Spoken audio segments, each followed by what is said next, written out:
79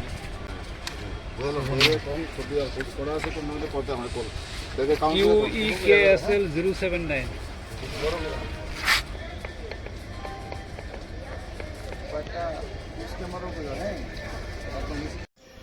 আজ 3/6/2026 তারিখ দুপুরবেলা আমাদের আগরতলা জিআরপিএস এর পঙ্কজ কুমার দাস এবং আমাদের পার্শ্ববর্তী আরপিএফ এর অফিসাররা মিলে আমাদের যে দৈনন্দিন চেকিং করার সময় 1 নম্বর প্ল্যাটফর্মে আমরা 4 জন বিহারি ব্যক্তিকে আটক করতে সক্ষম হই এবং তাদের প্রত্যেকের সঙ্গে ব্যাগ ছিল, পিট্টু ব্যাগ এবং হ্যান্ডব্যাগ।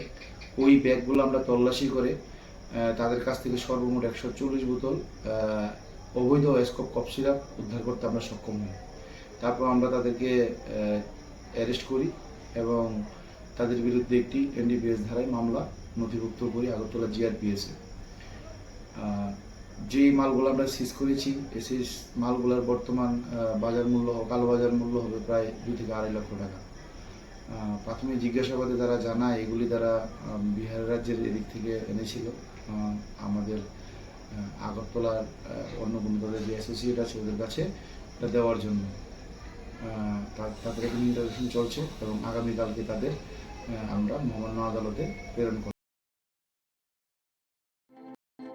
প্রত্যেকের জীবনের স্বপ্ন থাকে পড়াশোনা শেষ করে কর্মজীবনে প্রতিষ্ঠা পাবার। এই দিক দিয়ে আমি সফল শুধুমাত্র একটি কারণে, সেটা হলো আমার কলেজ টিপস, যেখান থেকে গ্র্যাজুয়েশন কমপ্লিট করে উচ্চতর শিক্ষা নিয়ে আজ আমি সফলভাবে প্রতিষ্ঠিত। টিপসে পড়াশোনা ছাড়াও নিজেদের কেরিয়ারে কিভাবে অনেক বেশি মাত্রায় সুযোগ পাওয়া যায় তার সবকিছুই হাতে কলমে শেখানো হয়।